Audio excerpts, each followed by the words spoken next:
Time-twisted tourists. The tour bus rumbled down the road, filled with excited tourists snapping photos of historical landmarks. Next stop, announced the guide, is the Ancient Wonders Museum. As the bus pulled up, the tourists eagerly disembarked. They didn't notice the strange, glowing machine in the museum corner, nor the sign that read, Time Travel Exhibit. The guide, Mr. Thompson, led the group towards the exhibit, boasting, "This machine supposedly lets you experience history like never before." "Is it safe?" asked Mrs. Murphy, a skeptical historian. Mr. Thompson laughed. "Of course. It's just a simulation, after all," he reassured her. The group gathered around the machine, which hummed and vibrated. "Let's see what it can do," said Mr. Thompson, pressing a large, red button. Suddenly, the room spun around them. Bright lights flashed, and a loud whooshing sound filled the air.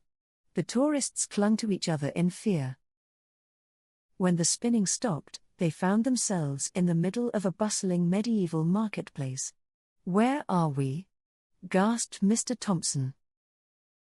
"I think we're in the Middle Ages," whispered Mrs. Murphy, pointing at the people in tunics and hoods selling vegetables and chickens.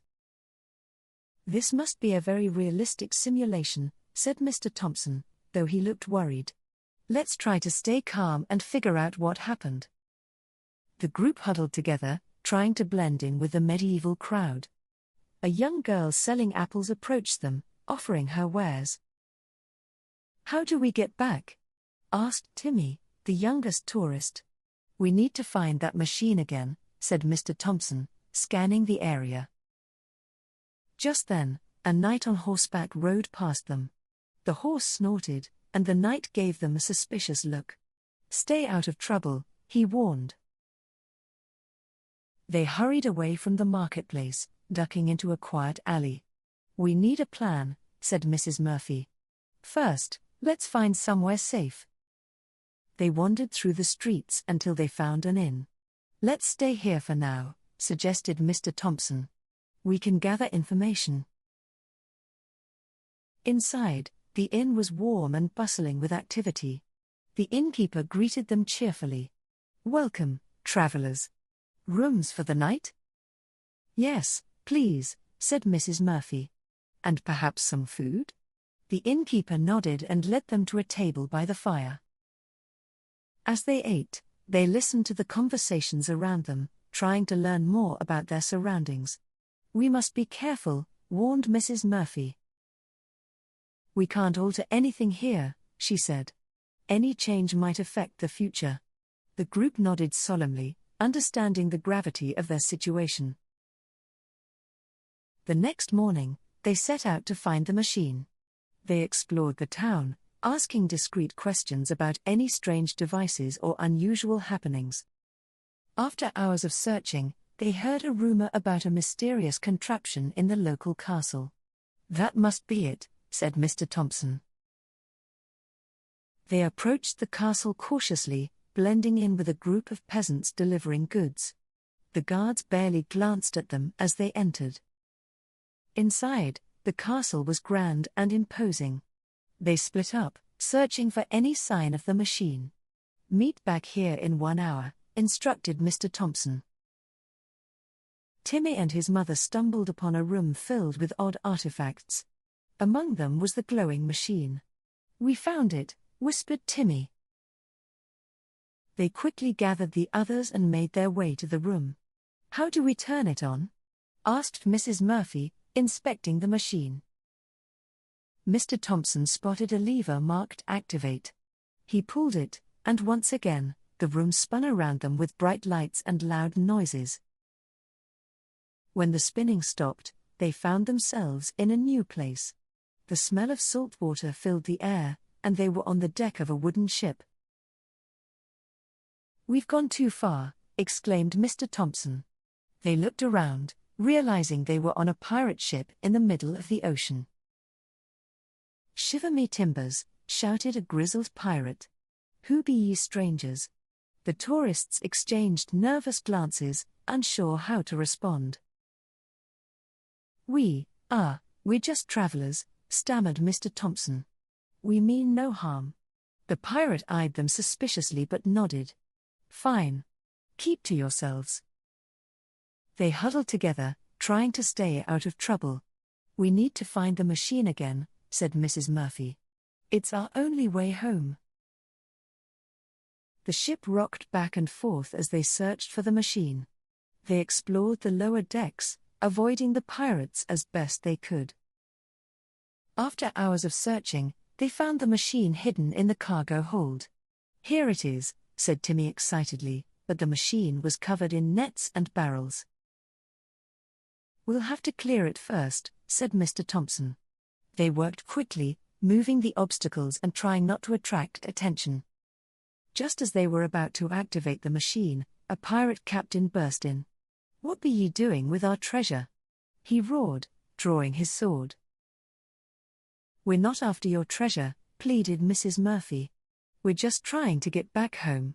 The captain hesitated, then lowered his sword.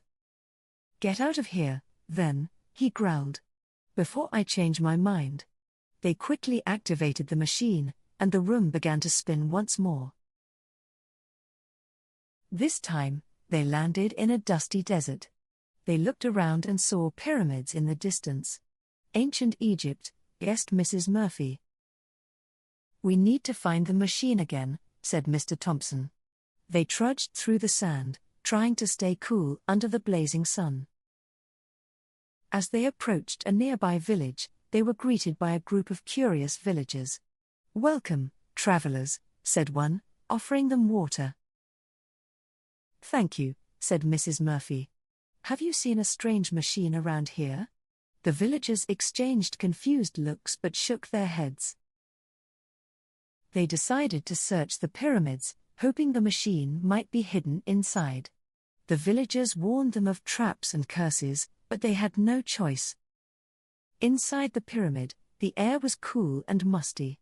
They navigated through narrow corridors, following ancient hieroglyphs that seemed to guide their way. After what felt like hours, they found a hidden chamber. In the center stood the glowing machine. "There it is," said Mr. Thompson, relieved. As they approached, they heard a rumbling noise. "Hurry," urged Mrs. Murphy. They activated the machine just as the walls began to close in. They found themselves in a new place, surrounded by lush forests and towering trees. "Where are we now?" asked Timmy, looking around in wonder. "This looks like the Amazon rainforest," said Mr. Thompson. "We need to be careful not to disturb anything here." They trekked through the dense jungle, searching for the machine. They encountered colorful birds, exotic plants, and even a few curious monkeys. "Let's stick together," said Mrs. Murphy. "We don't want to get lost." They continued their search, hoping to find the machine before dark. Eventually, they stumbled upon a clearing with an ancient temple. "The machine must be inside," said Mr. Thompson, leading the way. Inside the temple, they found the machine surrounded by intricate carvings and statues. "Let's get home," said Mrs. Murphy, activating it. The room spun around them again, and they landed in a busy street with horse-drawn carriages. "This looks like Victorian London," observed Mr. Thompson. "We must find the machine again," said Mrs. Murphy. They navigated the crowded streets, avoiding coal smoke and clattering hooves. They asked around for any unusual machines, but people only looked at them oddly. "This is going to be difficult," sighed Mr. Thompson.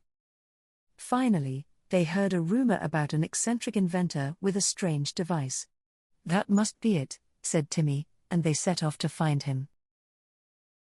They found the inventor in a cluttered workshop. "Ah, you must be from the future," he said with a knowing smile.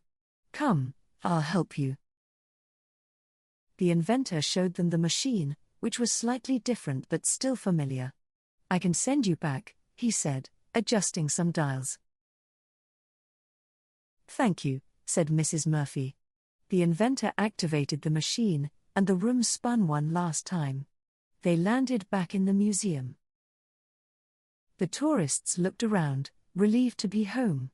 "That was quite an adventure," said Mr. Thompson, smiling. "But let's keep this our little secret." As they left the museum, Timmy looked back at the machine. "Can we do it again?" he asked. Everyone laughed. "Maybe someday," said Mr. Thompson, winking.